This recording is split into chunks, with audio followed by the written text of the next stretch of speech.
Hello, everyone, and welcome to another edition of Discern This, a discussion that tries to shed a little more light on global issues.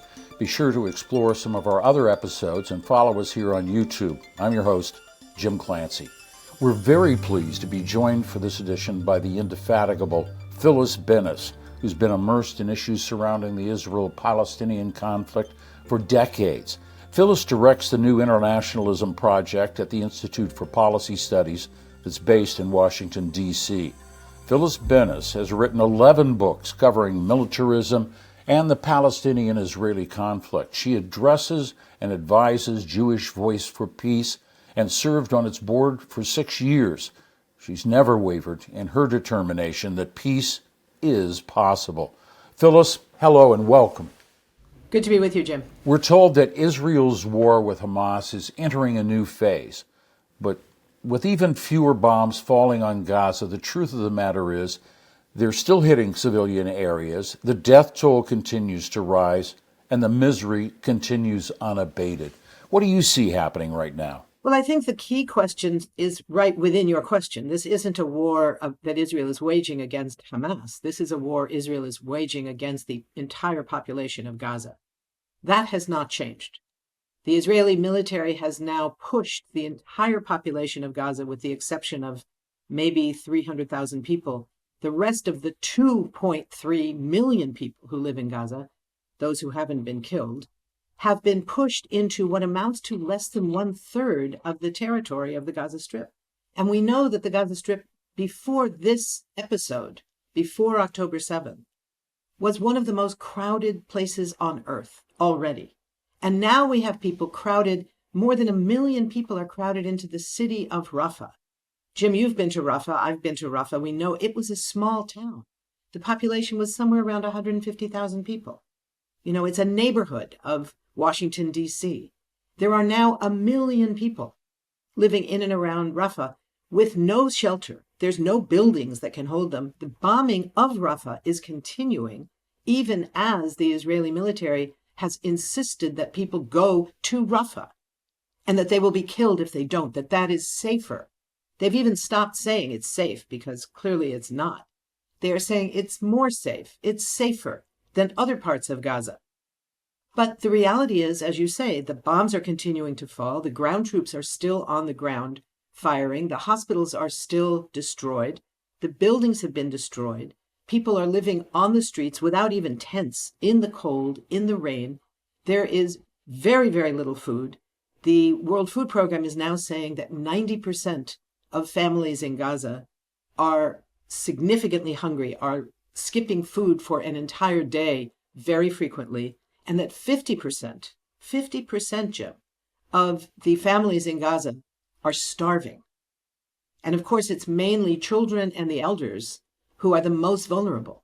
There is virtually no clean water, and waterborne diseases, from cholera to diarrhea diseases, are massively spreading throughout the population. There's no sanitation capacity. In the few places, mainly UNRWA schools, UN schools, some mosques that have partly remained in existence, those shelters are now looking at a situation where they are so crowded that between 500 and 700 people rely on one toilet. Waits for a shower can be more than 24 hours because there is about one shower for more than 2,500 people. So imagine, without any kind of significant sanitation, without any kind of clean water, and with diarrhea spreading among something like half the children, imagine how these diseases are spreading so quickly. And the predictions are that despite the fact that 22,000 people, more than 22,000, have already been killed that we know of, at least 7,000 more have been buried under the rubble and are certainly dead by now.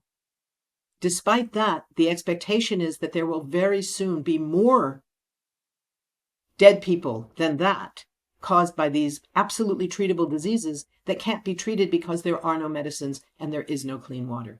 So it's a disastrous, catastrophic situation. Yeah, Washington has said, again, with the humanitarian crisis, humanitarian aid, we must step it up. We must do it. But on the other hand, the only thing that makes that possible really is a ceasefire, and Washington's vetoed it before the UN Security Council and really pushed back against it, saying Israel needs to finish its job for its own security. It's been extraordinary to watch President Biden, Secretary Blinken, so many other U.S. officials, members of Congress, saying, we're asking the Israelis to stop killing so many civilians, but they won't ask them to stop bombing. There is no way to stop killing civilians when you're dropping bombs on such a crowded, incredibly crowded piece of territory. There's almost no buildings left that have not already been bombed, but there's a lot of people who have not yet been bombed. So maybe now it's their turn. So they have to wait their turn to be bombed now. It's an amazing thing. This claim that the U.S. says, well, we are asking the Israelis to allow in more humanitarian aid. Well, first of all, that isn't a request. That should be a demand with consequences for saying no. Consequences that could include an end to U.S. military aid, even just conditioning that aid on stop violating human rights, those sorts of things. But there are no consequences to a no answer. But even if they allowed in 3 times as much as they are now allowing in, it wouldn't matter because they're still bombing everywhere. You can't distribute aid. You can't distribute food, water, fuel, anything, medicines, while you're bombing people. It's not safe for the aid workers. The UN has lost more aid workers in this 3-month period than in any other wartime situation where the UN has been involved. That's an extraordinary thing in such a short time. But that's the reality. This claim that, well, we want them to bring in more humanitarian aid. Well, are you going to tell them to stop bombing so that the aid can be distributed? Oh, no, we can't do that. Because Israel has the right of self-defense. And that answers everything. Well, this right of self-defense is not only being invoked, but the Israeli government is openly saying, this is going to go on for months. This is our new phase. We're going to be doing this. Jeffrey Sachs told the UN Security Council that if they really want to stop the bombing, all they have to do, the U.S. just turns off the spigot of that military aid that you were talking about, the supply of bombs and rockets that is going into Israel on a daily basis, usually without congressional approval. Well, usually there is congressional approval, and usually Congress goes right along. But what we've seen in just the last week and a half are 2 examples of President Biden deliberately saying, I'm not going to go to Congress, and I'm going to send Israel on an emergency basis, even while he's saying to Israel, stop killing so many people. He's sending tank weapons that there's no tanks on the other side. There's only people. So using tank weapons against the other side means you're killing people, massively civilians. 70 to 75% of the people who have been killed are children and women. So that's the reality that we're now facing. So in that context, what the Biden administration has done is to say, we're just not going to ask Congress. We're going to send it anyway. So they've sent tank weapons. They've sent new bombs, these so-called dumb bombs, gravity bombs, that can't be pointed. They can't be aimed at anything. They're just dropped. And gravity does the job for them, of dropping them on houses, on schools, on children, on people living outside. This is the reality of what that war is about. The International Court of Justice is not the same as the International Criminal Court. It goes after individuals. It also is known that the ICJ could take years to come down with a ruling.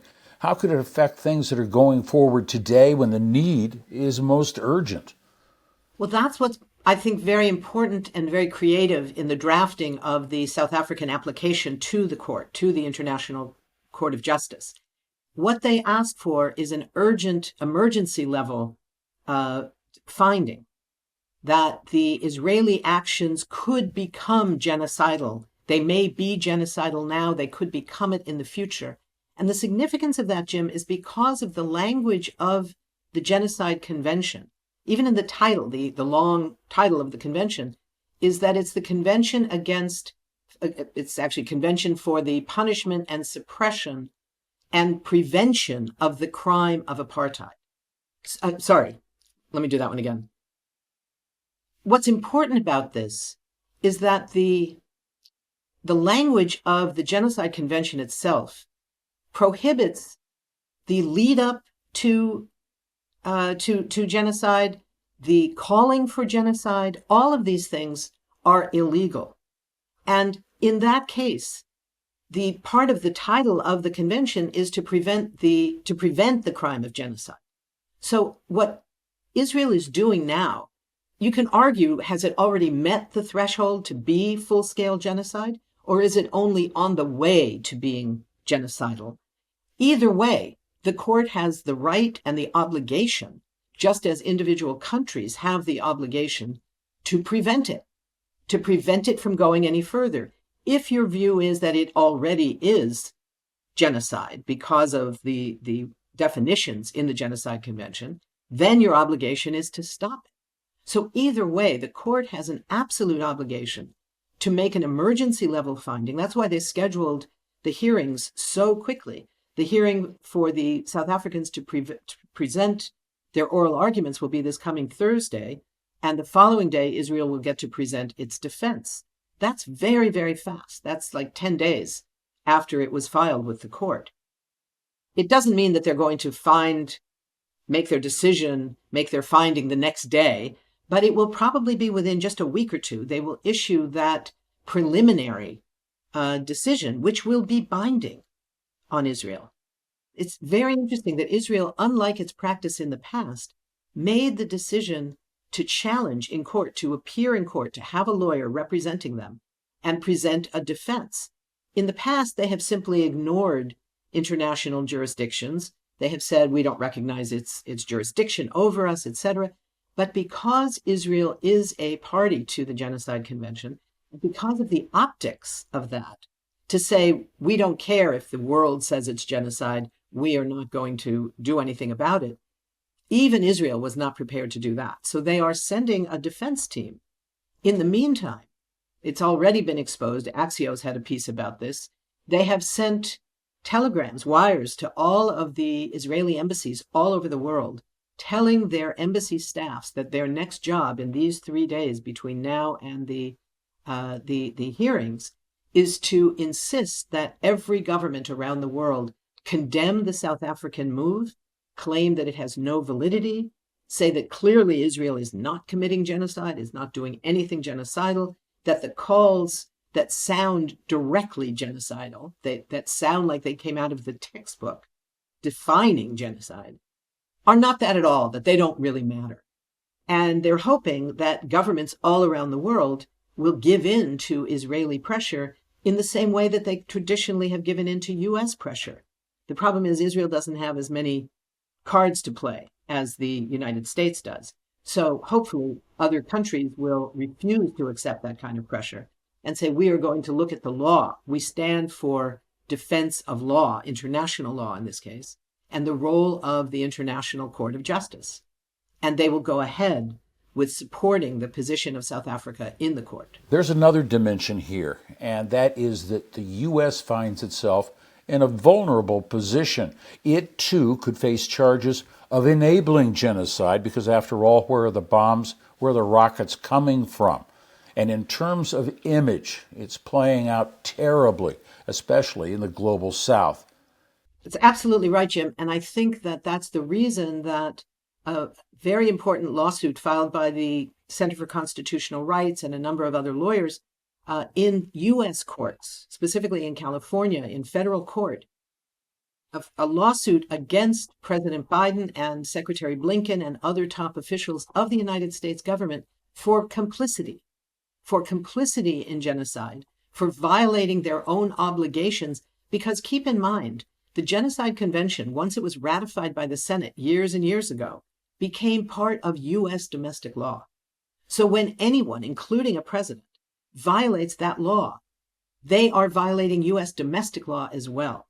And it's because part of the language of the Genocide Convention itself prohibits this kind of complicity. It prohibits calling for genocide. All of that is illegal. So what the U.S. is doing, providing weapons, providing money, keep in mind, even before October 7th, the $4 billion a year that the U.S. gives in direct military aid, right to the Israeli military, no conditions, no checks and balances that it can't be used in violation of international law or in violation of the Geneva Conventions or anything else. Just here's the money, take the money and run. We're paying 20% of the entire Israeli military budget. That's huge. That's not chump change. 20% of their entire military budget. I mean, imagine if somebody was paying 20% of our military budget.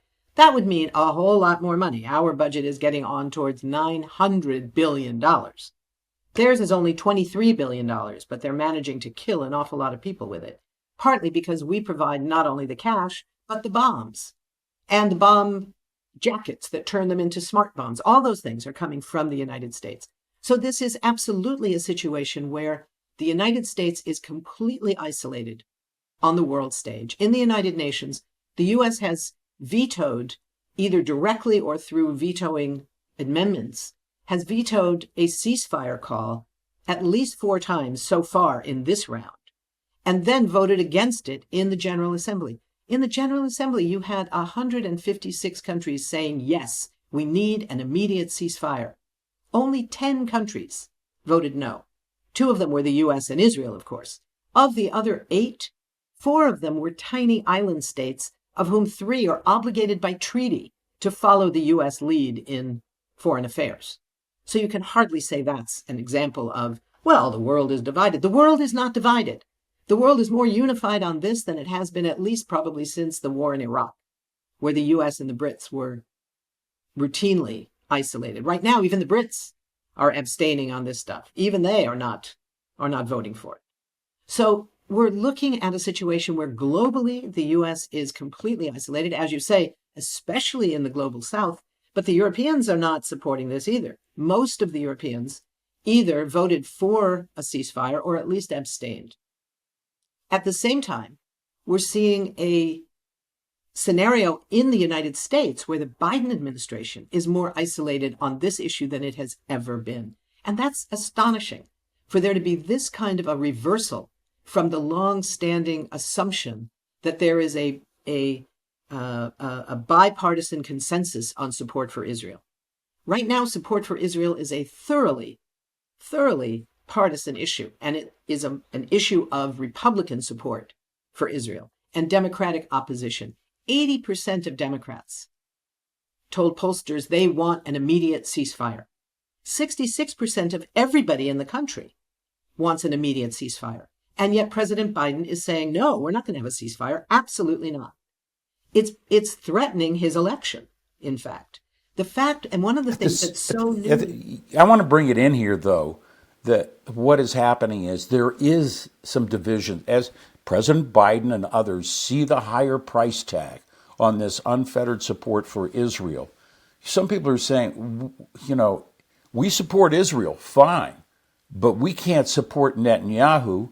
We can't support this war cabinet. We can't support its aims because they don't necessarily look like they're just limited to, confronting Hamas, which many people say, hey, Hamas has it coming, but the people of Gaza are not Hamas, and you're not going to accomplish anything with this. But they are accomplishing something, aren't they? They are accomplishing remaining in power. Yes. This is going on inside Israel. This is a very similar situation where for Prime Minister Netanyahu, staying out of jail requires that he remain the prime minister. The only way that he's going to remain prime minister is if this far right, and I use the term advisedly, fascist-oriented government, one of the members of his government, of his coalition, has called himself a fascist. It's his self-defining term. The only way that Netanyahu stays out of jail is to keep that far-right fascist government in power. And to do that, he has to remain at war. So he has no interest in ending this war.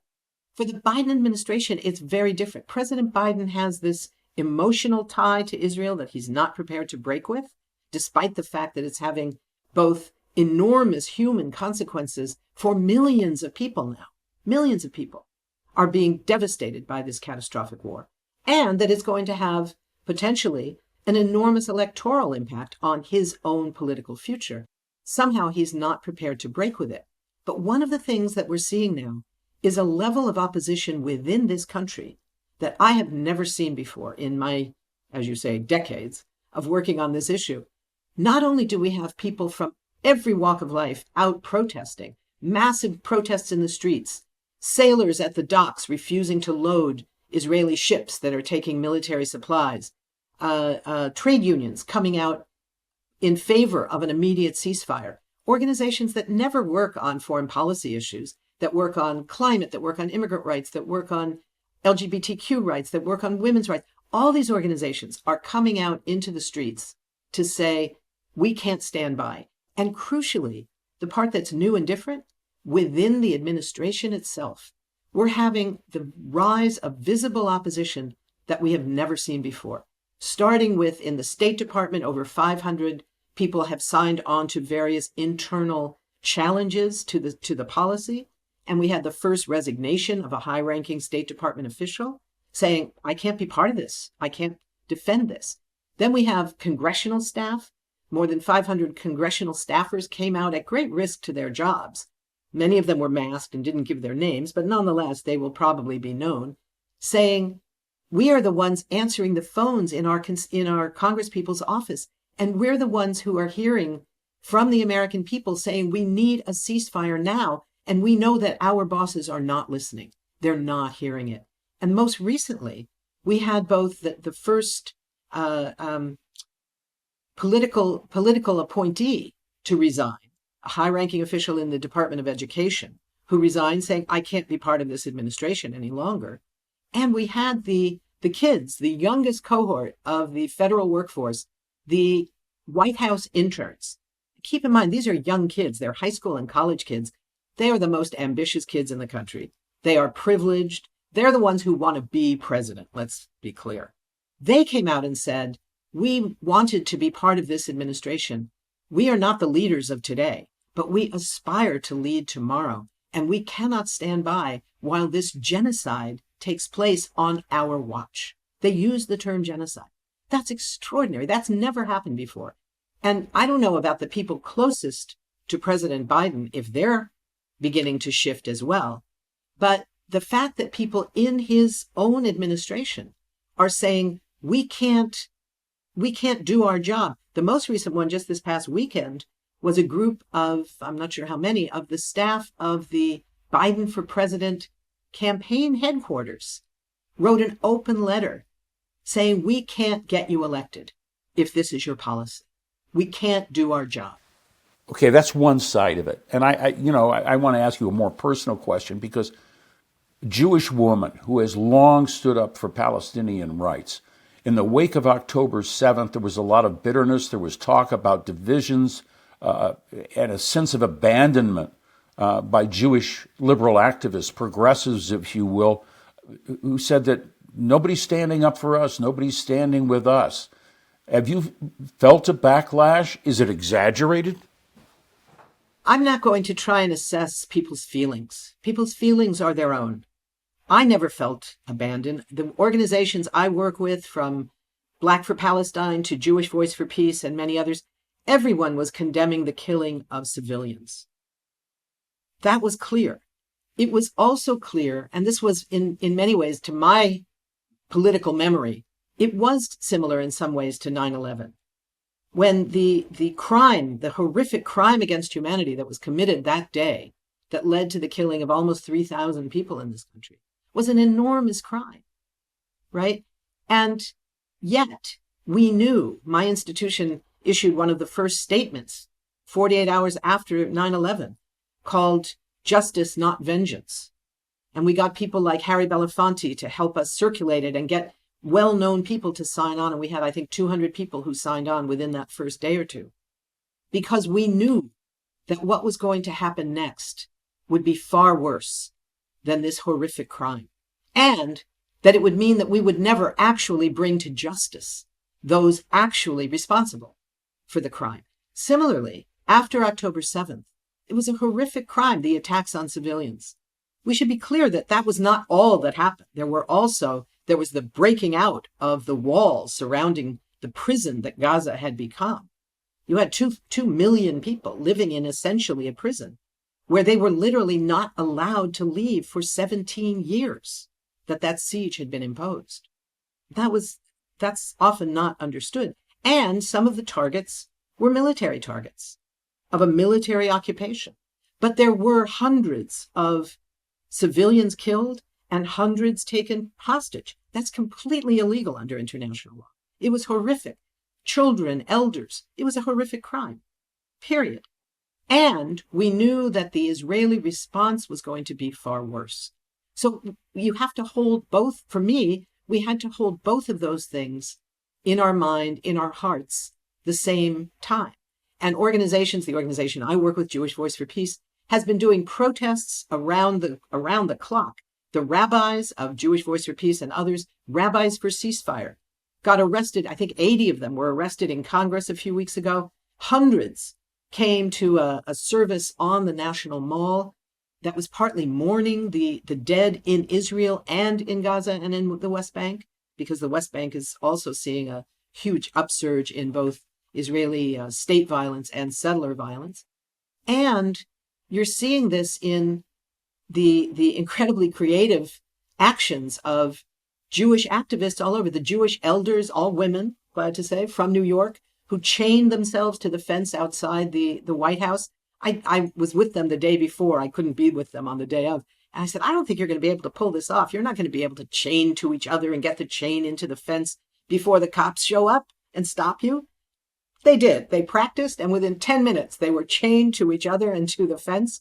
And the police ultimately came and told them they had to leave, and they refused, and they were arrested. More than 50 of them, some of them with their walkers. They were all over 65 or 70, some were in their 80s and 90s. And they were extraordinary. The Jewish-led, not just Jews, but the Jewish-led protest that took over Grand Central Station in New York, with hundreds and hundreds of people wearing T-shirts saying, "Not in our name," and "Jews for ceasefire." So this is what gives me hope for the changes in the Jewish community itself, that we hold all things in our minds and in our hearts. You know, those are encouraging words, I think, for people to hear. At the same time, we talk about Israel being hauled before the International Court of Justice. What's the fate for Hamas and the people that carried out the horrific textbook terrorism, war crimes against innocent civilians, both inside Israel and dragging them back, some of them still held hostage in Gaza? Those people should be held accountable. While this war is going on, there's no accountability. There's no accountability for anyone. We need a ceasefire, not least because we need to start doing the investigations of these crimes. You can't do that while the war is being fought, while bombs are being dropped, while people are watching their babies starve in their arms. So there needs to be accountability. But accountability doesn't happen when you wipe out an entire population. That's genocide. That's not accountability. That's vengeance, not justice. Just the opposite of what we said 2 days after 9/11. Where do we go from here?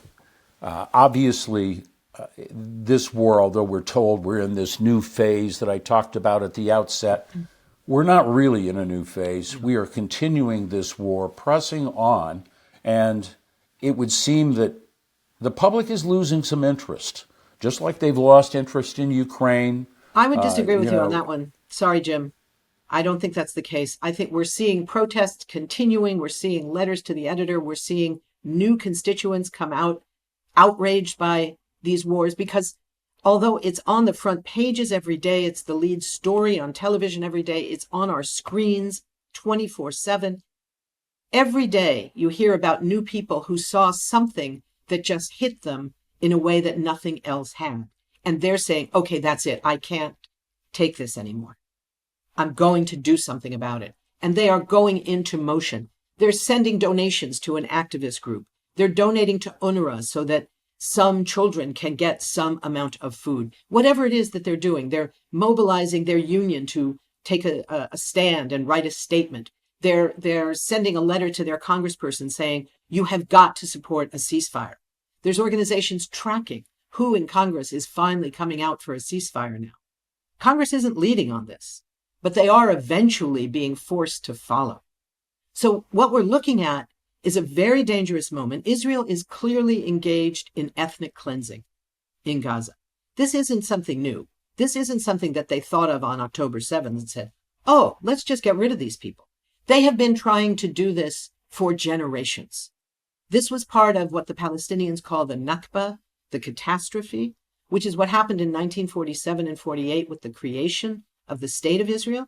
750,000 Palestinians, about 80% of the Palestinians who lived in what is now southern and central Israel, were expelled, dispossessed, forced out of their homes, some at gunpoint, some by threats, some by fear. And people left with their keys to their homes thinking, we'll be back in a few weeks when the violence stops.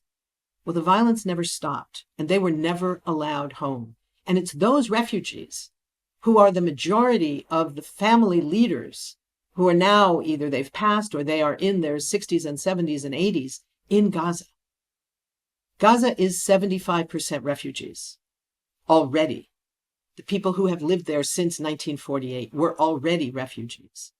And they have now been forced to become refugees with nowhere to go. And the Israeli plan is clearly to push them out into the Egyptian desert. Netanyahu is saying that we will find other countries, including the Democratic Republic of the Congo, to take them. We will send them to other countries. It will be voluntary, he says. There is nothing voluntary when you give a parent the choice of watch your child die of thirst or move out of your country. That's not voluntary. That's not voluntary leaving. That is expulsion, and that is genocide. Undeniably, the statements coming out of members of the Israeli government about the future fate of Palestinians are cause for great concern that ethnic cleansing could very well lie ahead. So you come to the question of who is going to establish control when this all comes to an end, the security control of Gaza. Can it even be the discredited Palestinian Authority? When all of this finally comes to an end, what happens? You know, it is the very future of Palestinians, not only in Gaza, but also, certainly, for those in the West Bank. It already is. It already is in the West Bank. There have been almost 400 people killed in the West Bank, mostly by soldiers, some by settlers, just since October 7th. And several thousand have been injured with gunshots. It's a terrible situation in the West Bank. There's isolation. People who had permits to work inside Israel can now not. They can't get to their place of work anymore because they're not allowed back into Israel. It's a devastating situation in the West Bank as well as in Gaza. It's of course not as bad, but it's a terrible situation across the board.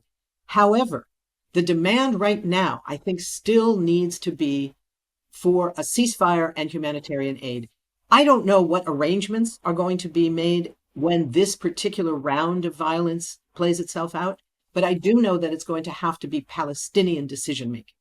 It's not up to my government 6,000 miles away to say, well, we think it should be run by the existing Palestinian Authority, which has, in fact, very little legitimacy in either the West Bank or Gaza. It's not going to be the Israelis with any legitimacy. It's not going to be Egypt and Jordan. It's got to be Palestinians. How that happens, I don't know. But what I do know is right now, our job as people whose government, with our tax money and in our name, is enabling this genocide, our job is to get a ceasefire today. Otherwise, we're not doing our job. That's what we have to do. Worrying about the day after comes later. First, we need to have a day after. That means we have to get the war stopped. Phyllis Bennis, we're going to leave it there at that most critical juncture. Thank you very much for being with us and sharing your ideas. And thank you for joining us for this edition of Discern This, as we continue to focus on the crisis in Gaza and the Middle East, as well as the international response. If you liked what you heard, be sure to follow us and subscribe on YouTube. For now, I'm your host, Jim Clancy.